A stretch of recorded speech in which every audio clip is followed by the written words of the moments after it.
repasar en estos minutos algunos alcances importantes de la estructura y funciones de la piel normal. Asimismo, vamos a repasar lo que son las lesiones elementales. De alguna forma, la dermatología es una especialidad muy antigua, ¿cierto? Los egipcios hacían uso de bergamota para tratar ya vitilivos y muchas de las prácticas se repiten hoy usamos esencia de bergamota también, pero cada vez conocemos un poco más qué sucede en esos milímetros que recubren a nuestro yo. La inmunología ha crecido y a la par la dermatología, que está muy involucrada. Entonces el SIDA y el tiempo de HIV ha cambiado el conocimiento acerca de la ultraestructura de la piel. Entonces a ustedes ya les toca tiempos mejores y que seguramente van a ahondarse posteriormente en nuevos hallazgos, pero a lo que tenemos vamos a tratar de acercarnos hoy. Entonces, estructura y funciones de la piel normal. Un primer concepto es que dermatología es algo muy sencillo que nunca va a llevar a nadie al estado premortem, es la idea que todos tenemos en medicina. Sin embargo, este primer diagnóstico que les pongo delante, insuficiencia cutánea aguda, nos habla de todo lo contrario. O sea, así como es un órgano noble que está ahí, que no molesta mucho cuando está en una suma emergencia, que es cuando no funciona totalmente, entonces es que sí estamos frente a un problema mayor. La insuficiencia cutánea aguda es un síndrome que engloba a varias entidades que llevan a una disrupción de la función de protección de la piel. Y es así que yo les traigo este extracto de una nota periodística. Eva Ulin, de 19 años, ha recuperado su rostro después de sufrir una brutal reacción alérgica al paracetamol. La chica tuvo una necrolisis epidérmica tóxica que le provocó ampollas, quemaduras y llagas por todo el cuerpo, también en su cara. La nota traía estas dos fotos durante su proceso y la otra foto cómo era ella antes. Entonces sí hay una sustancial diferencia, no solo de índole visual, sino de índole funcional. Sigue la nota periodística. Durante la enfermedad perdió diferentes trozos de piel de su pecho, brazos, espalda y estómago. Dice ella, me sentí como si algo se arrastraba por debajo de mi piel. Estaba en shock total, como algo sacado de una película de terror, explicó mucho después. Entonces, yo les traigo esto siempre a cotación porque vamos a ir de repente a salas de hospitalización como la de mi servicio y vamos a encontrar personas dolientes, ¿no?, con estos estados. Entonces hay que entender que esta situación sí pone a la persona que está detrás de nosotros en una situación de emergencia, ¿no? Entonces, para poderlos entender un poquito. Pero volvamos al punto que nos trae, qué cosas tenemos que precisar de la piel. Es un órgano dinámico. La palabra dinámico viene porque antes el modelo que se manejaba de piel era de los ladrillos y el cemento. Tal cual una pared, tal cual eso era la piel. Pero eso ha evolucionado y ahora decimos que es un órgano dinámico, cambiante, de estructura compleja y de múltiples funciones. La extensión de la superficie cutánea alcanza casi los 2 metros cuadrados y el grosor puede variar dependiendo de qué área estemos hablando, de 0,5 milímetros a 4 milímetros. Se consideran dos tipos de piel a la ectoscopía, la piel delgada y la piel gruesa, y hay sustanciales diferencias de una a otra. La piel delgada es la piel del párpado, de la cara, del tronco, de los miembros, es prácticamente la piel universal. Y la piel gruesa es la que corresponde estrictamente a palmas y plantas. Son las áreas que se consideran gruesas. Y no solo es el tema de milímetros, sino algunas características clínicas a considerar. La piel delgada tiene menos glándulas sudoríparas, la piel gruesa tiene más glándulas sudoríparas. Por eso es que sudamos más de manos y pies cuando estamos muy tensos. La piel delgada presenta folículos pilosos y glándulas sebáceas. La piel gruesa no presenta, error de ahí de tipeo, no presenta folículos pilosos, no presenta glándulas sebáceas. La piel delgada le falta el estrato lúcido. La piel gruesa tiene el estrato lúcido presente. Entonces debería ser con y sin, ¿no? Con folículo piloso, con glándula sebácea del lado delgado y del lado grueso, sin folículo piloso, sin glándula sebácea. Error de tipeo. ¿Qué es el estrato lúcido? Ya lo vamos a ver en líneas abajo. Esta es una vista de una biopsia de piel normal. Ustedes dirán, qué interesante, doctora, pero ¿de qué nos sirve? Bueno, las 3 semanas que van a llevar ustedes con nosotros, van a ver pacientes que van a ser en algunos casos biopsiados. ¿Y qué es una biopsia? Es un corte a manera de un cono donde tratamos de coger en los milímetros que se pueden la mayor cantidad de información, tanto de epidermis, tanto de dermis. Son cerca de 2.500 diagnósticos diferentes en dermatología. Si ustedes ahorita ya hacen una encuesta por toda la facultad, a sus profesores y a los alumnos, la mayoría se queda en 10 dolencias, la mayoría. Y de repente si le preguntan a un residente de 3er año de dermatología que está por egresar, le falten manos para poder contar unos cuantos más, pero es súper amplio y se traduce en cambios a estos niveles, cambios en epidermis, cambios en dermis. Entonces, en epidermis, ¿qué es lo normal? Ver esa coloración eosinófila, ver esas ondulaciones que delimitan la epidermis, la parte alta, ver esas dobles o triples capas como que de fibrillas encima de esa coloración eosinófila. Todo eso es epidermis. Y por debajo tenemos vasos que nos inundan, tenemos tejido conectivo que da sostén. Y eso va a ese color ahí como de fibras rosadas, y por debajo de esas fibras rosadas están los anexos cutáneos, y en los anexos cutáneos, por ejemplo, tenemos los lúmenes de una glándula ectina como la que ven en el fondo de la fotografía. Una glándula de sudor termina siendo eso como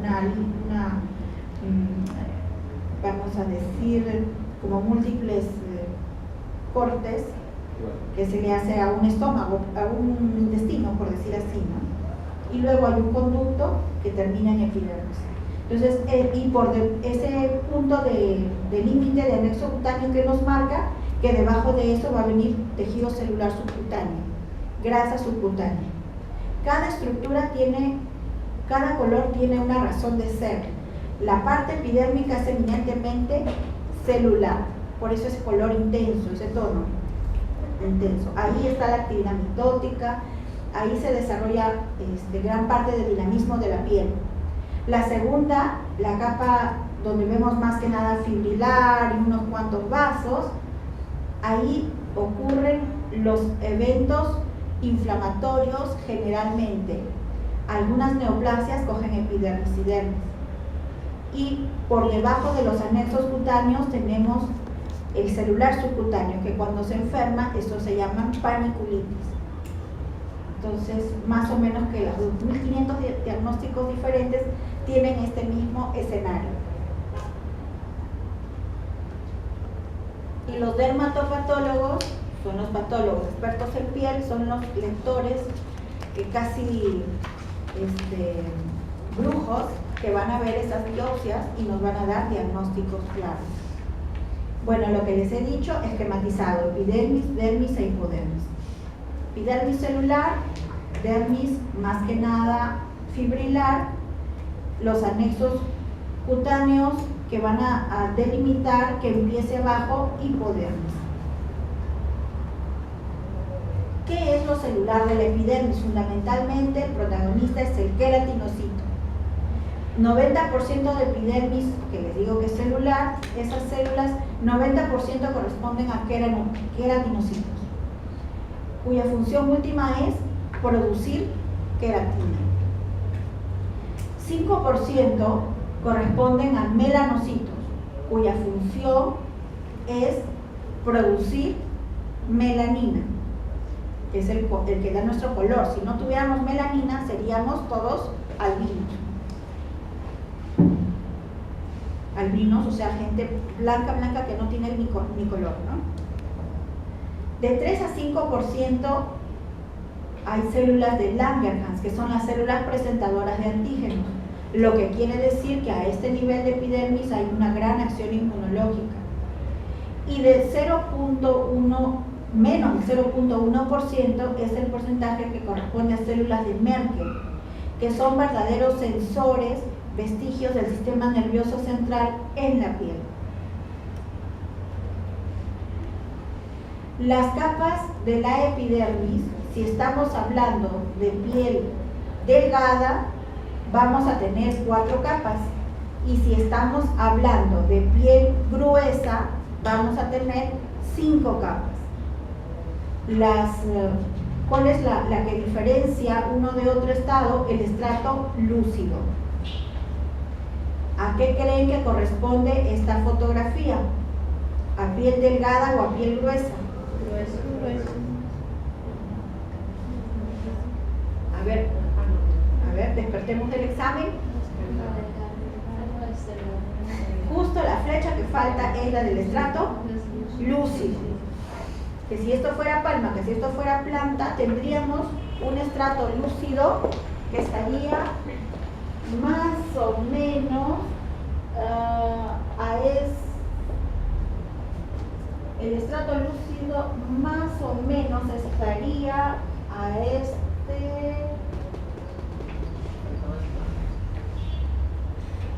nivel, antes del estrato córneo. A ver si mal no recuerdo, vamos siguiendo. Epidermis, capa basal, monocapa, quiere decir a ese nivel se dan las altas mitosis, la fase proliferativa de la epidermis se cumple ahí. Entonces vamos a tener o monocapa o hasta 3 capas en una epidermis que está hiperproliferando. Normalmente la piel es la misma por 28 días y después de 28 días tenemos otra muda de piel. Entonces, cuando estamos en alguna situación de hiperproliferación, por ejemplo una psoriasis, por ejemplo alguien que cambió de clima y empezó a engrosarse su piel, está en Arequipa y empieza a engrosar piel, entonces pasamos a esas fases de epidermis hiperproliferativas. Y es entonces que nuestros codos se ponen rugosos, que el dorso de las manos se ponen ásperas. La capa espinosa es una capa de células más grandes que además van a contener numerosos cuerpos de Otland. Memoricen cuerpos de Otland como estructuras que fijan lípidos, ¿no? La capa espinosa, y es la capa que sigue más arriba. Y la capa granulosa se llama granulosa porque contiene gránulos de queratohialina. Y los cuerpos de Otland, que les decía yo que son estructuras que guardan lípidos, se ubican de una manera especial, se ubican de manera periférica, o sea, hacia afuera de las, digamos, hacia los límites de las células, de los queratinocitos. El estrato córneo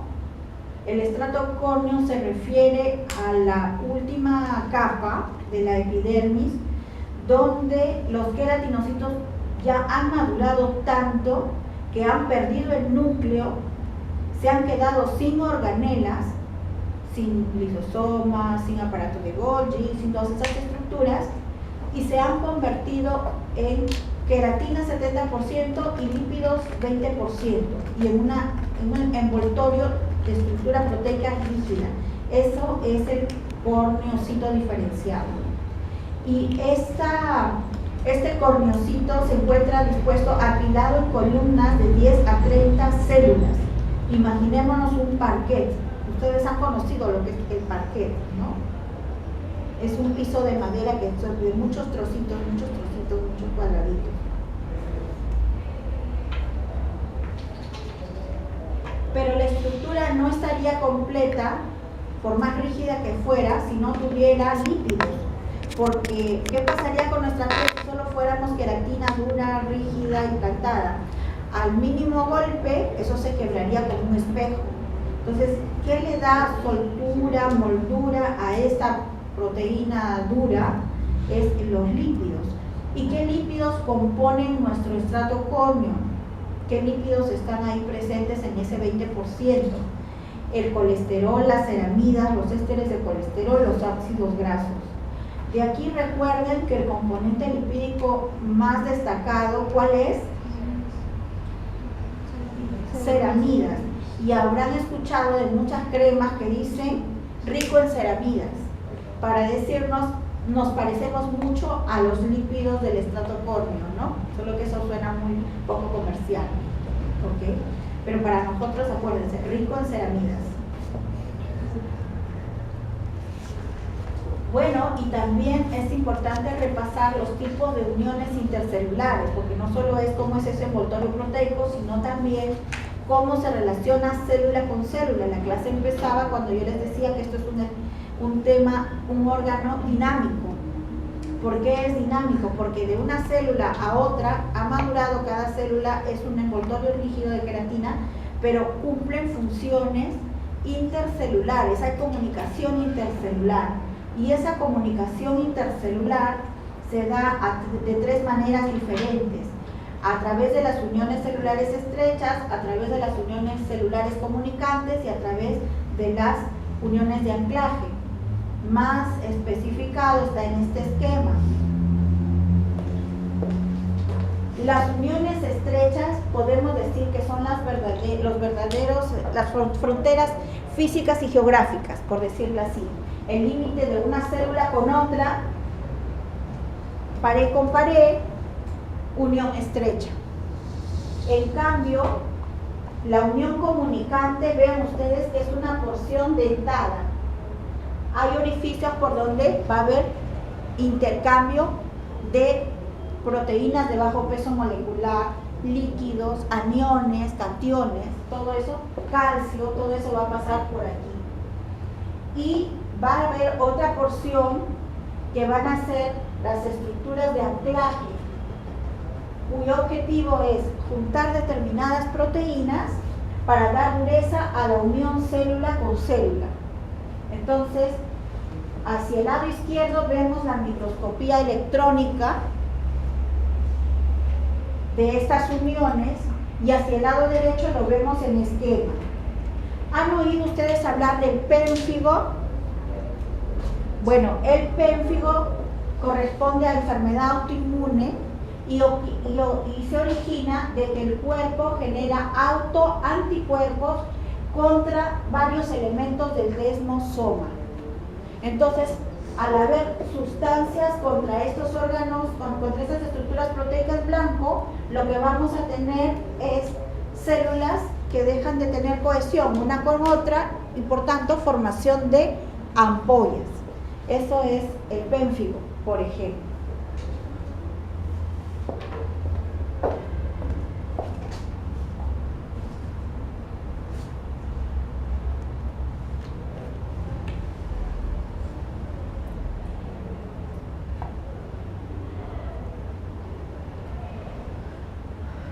Entonces, eso se los pongo ahí, memoricen bien que las uniones estrechas tienen por función sellar el espacio intercelular e impedir la fuga de líquido del citoplasma de uno que se mezcle con el citoplasma del otro.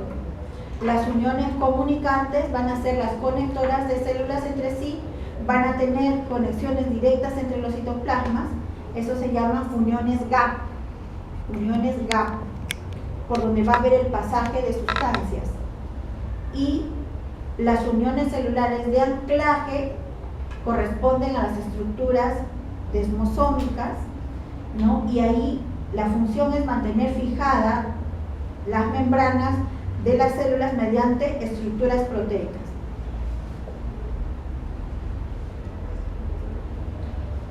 Pero las uniones comunicantes, que les dije que eran unos espacios dentados, también se subdividen en uniones conexones, uniones gap o uniones tight.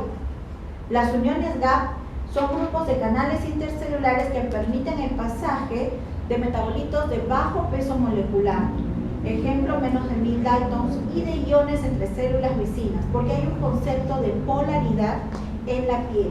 Cuando nuestra piel está bajo estrés máximo, vamos a tener cambios de carga eléctrica en la piel. Cuando nuestra piel permanentemente está estresada, envejece más rápido. Y hoy la industria farmacéutica de los productos cosméticos para la piel está trabajando este concepto, de modo que ahora no les extrañe que van a llegar al Perú cremas anti-envejecimiento que garantizan estabilidad en la polaridad de la epidermis para, digamos, favorecer la eterna juventud. Entonces, ¿por qué? Porque este concepto se ha visto. Estos conexones permiten ese intercambio eléctrico. Y las uniones TAG van a ser ligandos entre queratinocitos, ocludinas, claudinas, que controlan la permeabilidad del epitelio y también tiene que ver un poco con la polaridad celular entre alguna función. Pero el mayor intercambio iónico se va a dar a nivel de conexones. Entonces, de aquí podemos decir que los conexones son muy importantes porque permiten cierto peso molecular, pero las uniones tight, en cambio, van a permitir más que nada control de permeabilidad, polaridad, o sea, van a ser más pequeñas. Si ustedes en un examen reciben esto, me van a decir cuáles serán las uniones comunicantes más pequeñas. ¿Cuáles vamos a decir? Las uniones tight.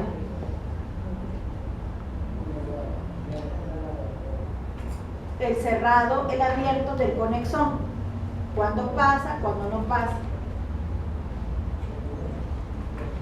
Las uniones de anclaje, les decía que eran varias proteínas que correspondían al desmosoma. Son filamentos intermedios de queratina de anclaje en espacios intercelulares, pero también se habla de hemidesmosoma para la fijación de los queratinocitos a la membrana basal. El concepto desmosoma es queratinocito y al lado el otro queratinocito. El concepto hemidesmosoma es queratinocito, membrana basal. ¿Ah? Entonces, estas estructuras proteicas son varias, son estructuras proteicas transmembrana, y en este grupo tenemos, ejemplo, las alfa-beta-cateninas, las placoglobinas, las alfa-actininas, las vinculinas y una subfamilia de E-cadeninas. Eso está diagramado en este esquema que lo sacamos de la fisiopatología, por ejemplo, de las enfermedades inmunocollares. No nos interesa hablarle de tanta ultraestructura, pero sí tengan el concepto, la idea. Un queratinocito, el otro queratinocito, el desmosoma como un conglomerado de diferentes proteínas que van a armar como un verdadero engranaje y van a garantizar cohesión célula con célula. ¿Cuáles son los autoanticuerpos? ¿Contra qué proteína van en el pénfigo? Contra las desmogleínas. Ven ustedes, las de color verde corresponden a desmogleínas. Entonces hay antidesmogleína 1, antidesmogleína 3, que tienen que ver con el pénfigo vulgar, con el pénfigo foliado. Pero esta estructura de proteína que se ha formado, de queratina compleja, que ya se formó, que da dureza, tiene un final, como todo en la vida. Entonces, este corneocito cumple su función y se va, se evanece en la atmósfera. Entonces, hay una parte del estrato córneo que se llama estrato compactum, donde el córneocito permanece todavía con su desmosoma, y hay otra parte más superficial del estrato córneo, que es el estrato disjuntium, donde ocurre la degradación enzimática de esta estructura proteica corneodesmosoma.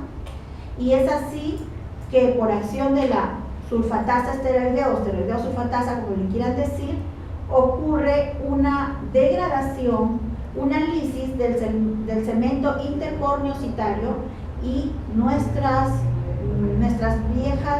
viejos queratinocitos corneocitos salen desprendidos de nuestra piel.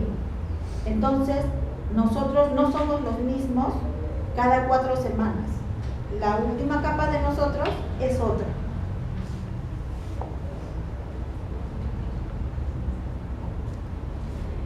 Pasamos al otro tema, que es cómo ocurre el pigmento, cómo lo formamos. El melanocito lo forma el pigmento. La melanina tiene por función dispersar y absorber la luz, quiere decir, recibe la luz, la manda más lejos, eso es dispersión, o recibe la luz y la capta, la absorbe para que ya no llegue a niveles más profundos de nosotros. ¿Qué ocurre cuando la melanina no cumple esa función? Pues pueden haber mutaciones del ADN de cualquier estructura de nuestro cuerpo. Entonces, ¿cuán importante es la función de la melanina? ¿Y cómo se distribuye? El melanocito, ustedes lo han visto en las fotos, solo que no le hemos prestado mucha atención. Vamos a retroceder.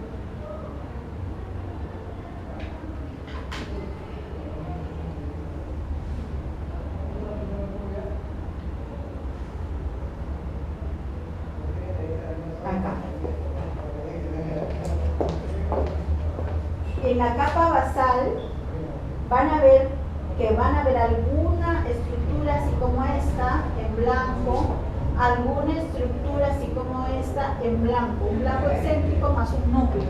Eso es un melanocito. Más o menos cada 10 queratinocitos hay un melanocito. Entonces, el melanocito va a estar en capa basal, va a producir melanina. La melanina se va a englobar en unos sacos que son los melanosomas, y los melanosomas van a ir, como decir, transfiriéndose a los queratinocitos. Entonces cada queratinocito es rosado porque contiene melanina. La misma proteína, la queratina ya le da cierto tonito, pero la melanina le da un tono mayor de color. Entonces es por eso que la epidermis funciona como una gran sombrilla, una gran umbrella, porque cada queratinocito tiene los melanosomas con melanina formada, agrupada en saquitos. ¿Se entiende el concepto?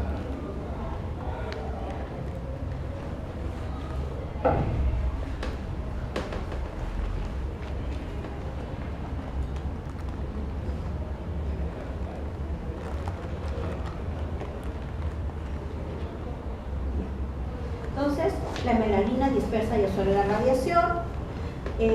Cada unidad epidérmica de melanización se denomina a un melanocito con 36 queratinocitos a los cuales ha transferido los melanosomas con melanina dentro. ¿Ok? Eso se llama unidad epidérmica de melanización. Y los melanosomas son verdaderos sacos que van a alcanzar cierta madurez. Vamos a ver unos sacos más pequeños y unos sacos más grandes. Entonces, los melanosomas van a ser unos muy poco maduros, los 1, 2, y unos bien maduros que van a ser los 3, 4, por ejemplo. Y estos melanosomas se van a agrupar y van a ser las verdaderas sombrillas dentro de la célula, y sumado va a ser efecto sombrilla. Ok, ¿de dónde viene la melanina? A partir de aminoácido, ¿a cuál nos referimos? A la fenilalanina, que después de pasar por tirosina, dopa, dopaquinona, termina siendo eumelanina, que es la melanina verdadera. La eliminación de la melanina, ¿cómo se da? Pues cuando se va el queratinocito se lleva la melanina que se formó. También cada mes, cada 28 días. La membrana basal. La membrana basal tiene una lámina lúcida, una lámina densa y una sublámina densa. Es una estructura fundamentalmente proteica y de sostén. Marca el punto de fijación de todas las células del epidermis y las encaja digamos, en el engranaje de lo que sigue, que es la dermis. ¿Han oído ustedes de los niños mariposa? ¿No? Hubo un famoso Adrianito por ahí, no sé si ustedes recuerdan notas de algunas historias de alguien que vendió su carro, no sé qué, por ahí que se acuerden. Bueno, la epidermolisis bulosa es una enfermedad genética donde el problema está a nivel de lo que les he presentado, ¿no? De la membrana basal. Pueden haber fallas de conformación estructural genéticamente dispuesta en una de estas estructuras, lámina lúcida, lámina densa, sublámina densa. Y entonces es el niño que a cualquier presión, cualquier cosa fuerte y se genera una ampolla. Imagínense, el niño gatea y empieza a hacer ampollas en las rodillas. Empieza a de repente ascender, coger cosas y a las manitos se les llena de ampollas. O sea, esa es la historia lamentablemente de los niños que sufren de esta dolencia genética. Pero hay varios subtipos, dependiendo de que si el nivel de ampolla es superficial o el nivel de ampolla es profundo. Bueno, esto para entender de que dermatología es ultraestructura y es clínica, ¿no? Bien, ahora les hablábamos de la dermis, que en la dermis, en la foto de la biopsia no había casi nada, era todo desértico, ¿no? Fibrillas, decíamos. ¿Qué fibrillas son las que componen la dermis? Fibras colágenas, fundamentalmente 95%, eso da dureza. Fibras reticulares, 3%, y fibras elásticas, 2%. Las arrugas se forman, por ejemplo, por ruptura de fibras elásticas, las arrugas del párpado, por ejemplo. La sustancia fundamental es otro componente importante de dermis. Por un lado están las fibrillas, que tienen función específicamente más que nada dureza o elasticidad, y por otro lado está la sustancia fundamental, mucopolisacáridos, ácido hialurónico, dermatosulfato, agua. En medio de esos mucopolisacáridos hay retención de agua, sales y glicoproteínas. Entonces esto le va a dar pues a la piel el sostén, a donde se queda pegada la epidermis, a la dermis.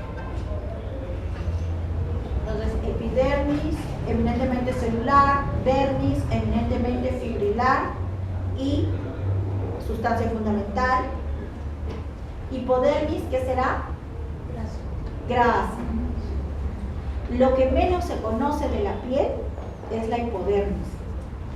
En principio la clínica es bien pobre en la hipodermis, todos son nódulos y placas, placas que se ulceran.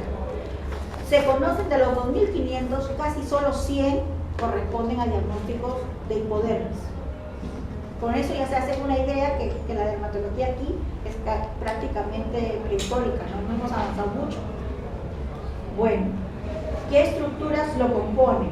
Los glóbulos de tejido graso con tabiques de fibras colágenas delgadas y elásticas, y por debajo de estos grupos de células adiposas vamos a encontrar elementos que nos hablan de la conexión de la piel con el sistema nervioso. Los corpúsculos de Bardet-Pacini, los corpúsculos de Ruffini. Los primeros, sensores de presión sobre la piel, y los segundos, sensores de cambios de temperatura.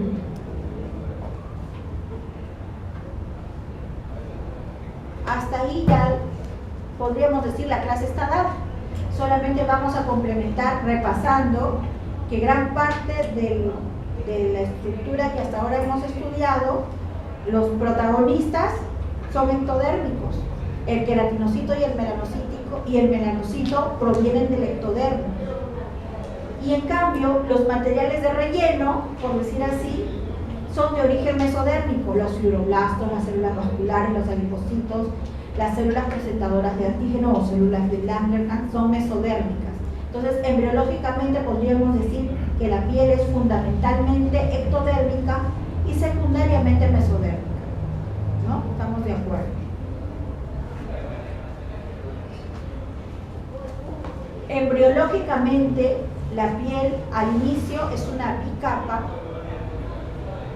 eso se llama peridermo, y luego va a haber la diferenciación celular y la multiestratificación. Entonces, del peridermo al epitelio poliestratificado es todo un pasaje de meses.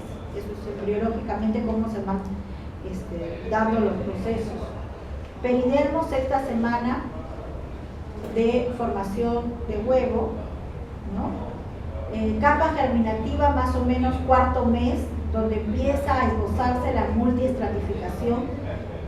Por tanto, podríamos decir que por lo menos la vida es factible a partir del cuarto mes, pero ahí no hay estrato córneo, sino solamente podríamos decir hay una multiestratificación, pero todavía no hay formación de estrato córneo. Aparece la capa granulosa, que es la precórnea, recién al quinto mes y se completa posteriormente. Ahora, el germen encrino, que son las glándulas sudoríparas, se empiezan a formar a partir de la semana 18 y estas estructuras empiezan en dermis, se vuelven unos acinos y terminan completando su desarrollo hacia la epidermis. Y ahí es que podemos empezar a sudar. Por eso es que muchos prematuros muy bajo peso al nacer no sudan. ¿Y qué problema hay con el que no suda? Que pueden hacer hipertermias. Porque ¿para qué sudamos? Para hacer homeostasia de temperatura. Bien. Y la actividad melanógena, ¿cuándo empieza? También a partir del cuarto mes. Entonces ahí surge una duda ética, ¿no? A partir de cuándo la piel puede proteger a un niño y a partir de cuándo deberíamos considerar viable, vital esa piel para garantizar que un prematuro de muy bajo peso al nacer se desarrolle. No sabemos hasta dónde va a llegar la ciencia, ¿no? Pero por lo menos esto de embriología, esto no va a cambiar. Filogenéticamente así son. Bien. Todo esto que es estructural se acompaña de una suerte de diferentes microorganismos y estructuras proteicas con función antibiótica que recubren a la piel. Esto se llama microbiota. ¿Han oído hablar del término microbiota? Sí, muy bien. ¿Ya han oído hablar del término microbioma? La microbiota se refiere a lo que antes se decía flora cutánea, quiere decir microgérmenes, pero hoy se sabe que no solo hay gérmenes ahí, no solo hay estafilococos, coágulos negativos, corinebacterias, estreptococos, SP, sino también hay estructuras proteicas que van a tener acción antibiótica per se. Por eso es que hablamos de un sistema de defensa que tiene la piel, que es propio e inespecífico. No todo asalto de gérmenes termina en infección, ¿no? Porque tenemos una inmunidad inespecífica trabajando ahí.